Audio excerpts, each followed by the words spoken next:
Hey, what's up guys? It's Caleb here and it's been such a long time since my last video. I think it's been more than a month already. And just give you guys a quick update, and I've been very busy with client work. I think it's been the busiest since my my last 6 years, and I've been like working at least like 15 hours a day and sometimes 7 days a week. So that's pretty crazy. And all of those records that I mentioned in my design channel, I pretty much like broke all of those records I think in this year. So that's how crazy it is right now for design work.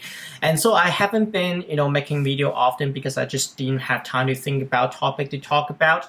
But like right now, just kind of like cool down a little bit. Some project has finished, so I have more time to think about YouTube now. And also I have a new startup idea that I would like to get you guys' opinion on before I even develop it. And the idea is very similar to very related to my YouTube as well. And since right now I get a lot of questions on my YouTube, and sometimes I just don't really have time, or I just don't really reply to the same kind of questions all the time. So I'm thinking about creating a page for myself. It's not Patreon, but it's a page for questions. So for example, if you guys have any questions, instead of leaving it on a YouTube comment section down below, which I may very much miss, you can just ask the question on my page. I'm calling it Quest for now, so that could be the product name Quest. So you can put it up on Quest, and then you can just ask a question there. And when I get that question, I will be able to answer the question, and I will be able to categorize all of these questions on my page, so then I don't have to repeat the same kind of message all the time. And also on the platform, I'm thinking about there is going to be a section for you to send a tip as well. So if you like my content, if you like my channel, if you want to ask a question that I will be able to answer right away, maybe you have an option to, well, of course you can ask for free, but you do have an option to kind of tip me like $5, $10 to ask that question. Of course, if you're generous enough to tip, then I will be getting back to you maybe as soon as I can, maybe in a couple of hours and stuff like that, right? So it's for people, if you have a burning question, you can just ask me right there. Then that is the concept. That's what I'm thinking, and I would love to get you guys' opinion on that. And if you think that that is a good idea or a horrible idea, then just let me know before I even develop the platform. So getting back to this video, all of those kind of recent stuff. Getting back to this video, what I'm going to talk about in this video is I'm going to talk about how do you develop or find a style for your design work. So I think a lot of designers, especially if you're getting into design, you may be looking at like Dribbble, Behance and all that, right? There's a lot of design out there. Then you may be thinking, what kind of design style should I set up for myself, right? What kind of work should I produce that can attract more clients? So I'm going to talk about what kind of things should you focus on when you're establishing your design style. And I think there's a golden rule for myself, or like what I'm thinking about this topic is when you are finding a design style for yourself, don't focus on the outer part. And by outer part, I mean, the color, the gradient, the shadow, and all this kind of like graphic and all that. It's like the outer part. But instead, you should be focusing on the fundamental, the inner part of a design, right? Fundamental is, typography, the use of white space, and the use of contrast in your design, and all this kind of thing is the fundamentals, right? So you should be focusing on the fundamentals, and that is my rule for design style, right? And the reason why I say that is because, the outer part is going to change based on the project. So for this client, I may be applying shadow to this client and then different graphic for that client, right?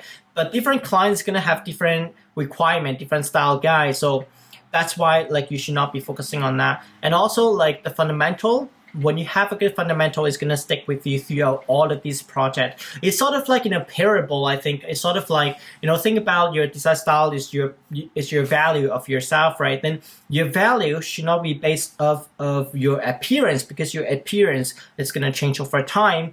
But your knowledge and your personality is going to stick with you for the long term, right? So your value should be based off of what you know and what kind of person you truly are deep inside, right? So that is, if it makes sense, right? That is what I think. So there are a couple of points I'm going to talk about in this video to kind of support my main points. And the first one, like I said, right, is definitely focus on the fundamentals, right? Like learn to do typography better, right? Learn to use, like contrasts in your typography, and also your contract in general in design, right? How do you emphasize some kind of elements? How do you make one element bigger so people will be looking at that first? How do you direct people attention throughout your entire page, so you can support the message on the product or on the page that you're trying to tell. And your white space and all of these kind of things is your fundamentals, right? So you want to make your fundamentals very polished, very good.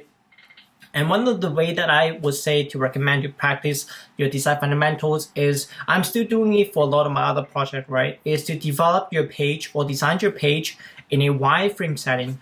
And by wireframe, I just don't mean like, the boxes that you draw out from like those wireframing tool. By wireframe, I mean just like the black and white version of your design, right? So if you look at my screen here, this is one of the design that I've done for my previous clients, and that is very common for a lot of my other projects, right? I just create the page in a black and white wireframe like that, so that you don't have to worry about any of those decoration stuff, right? Like the color, the graphic and all that, but you can really focus on the fundamentals, right? Like how does the page layout tell the story, right? Like what kind of number should I highlight to emphasize that point, right? Typography like that.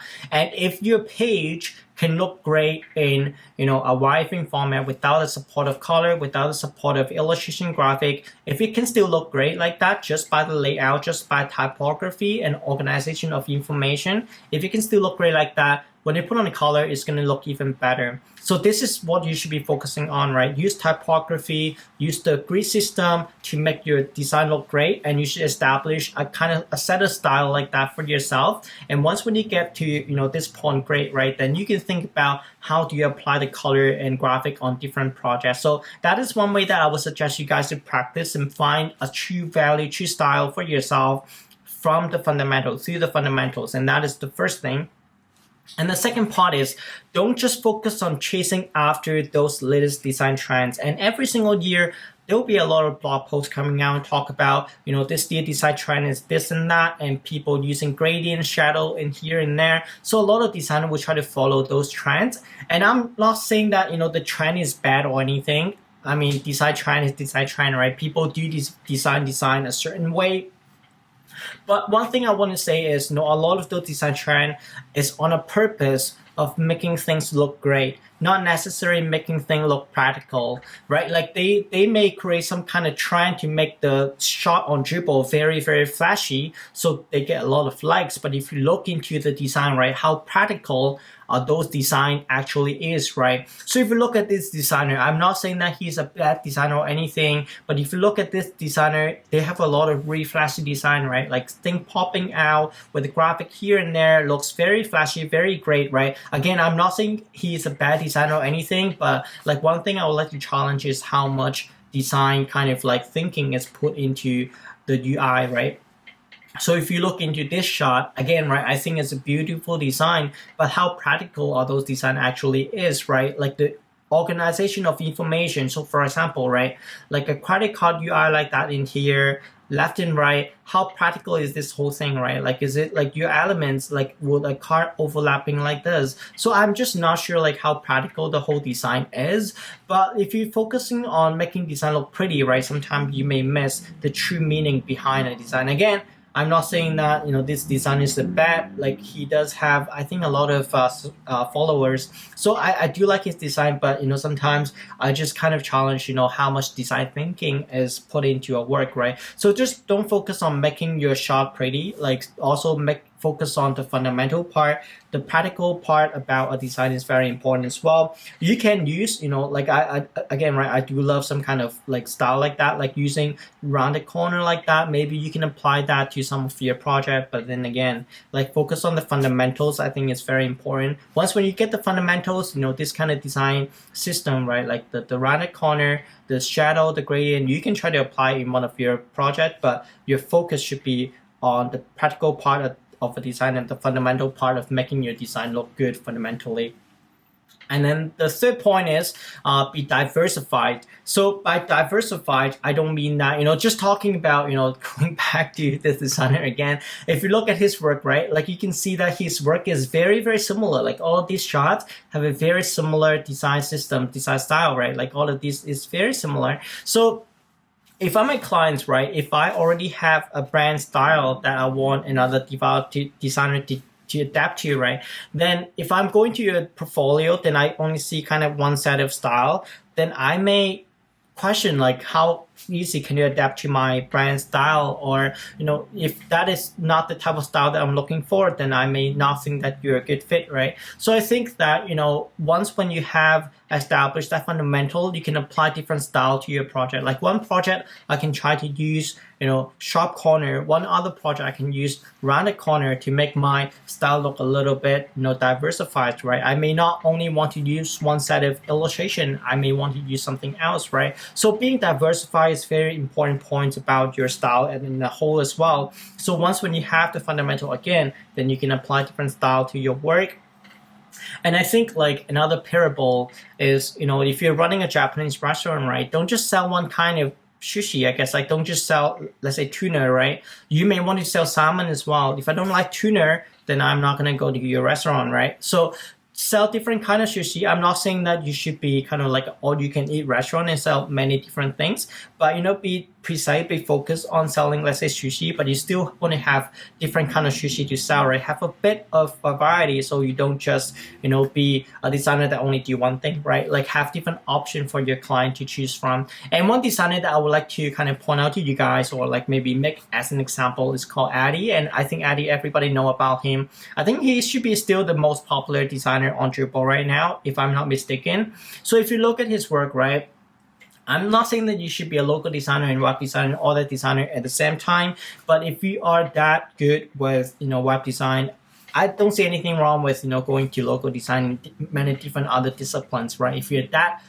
perfect expert in one area. So if you look at his work, right, like he is very kind of established design style is using sensory fonts, right? If you look at his work, right, sensory fonts, and a lot of his design throughout, you can see the same design system but different style, and that is what I would like to tell you guys to do as well, right? You can look at that here. You can see the kind of like the use of white space is very consistent through a lot of his project, right? Huge white space here and there, but then the style itself, shadow, gradient, right? Like, or the use of UI elements, a little bit like that, the rounded corner, stuff like that can be different throughout different project, right? But the fundamental part, the use of white space, is very, very consistent in this work as well, right? You can see that this font is different now, right? Like it's a little bit thinner, and then the graphic is different as well. But then again, right, you can see a lot of similarity throughout his work, and that is what I would like to emphasize on, right? Keep scrolling down, he has a lot of work. Like this one is pretty different too, right? Like the use of button, right, the button corner and all, like that is very different from the previous work. But if you look at the topography, right, it's very consistent. You can definitely see the consistency between, but the graphic, the button, and all that can be changed. So that is having a bit of a variety throughout the work. And of course, like this piece as well, right, designing for Figma, again, right, the fonts and all that is very, very consistent throughout his work, but the color and all that is matching the Figma style. And that is what I would like to say about the consistency throughout your work, but be diversified in your styling. And that is what I think making a designer to be a lot more desirable, because once when you can handle different projects using the same principle that you already established, then a lot of people would like to work with you. And that is the finding a true design style or establish a style for yourself part. And that's all for this video. And if you like the stuff that I talk about in this video, if you think it's helpful, if you think it's true, then definitely give it a thumbs up and follow me on the social media accounts down below, and definitely leave it in the comment section and tell me about what do you think about the idea of my startup, the Quest startup idea. And I'll really appreciate you guys' feedback on that. And I'll talk to you guys next time. Cheers.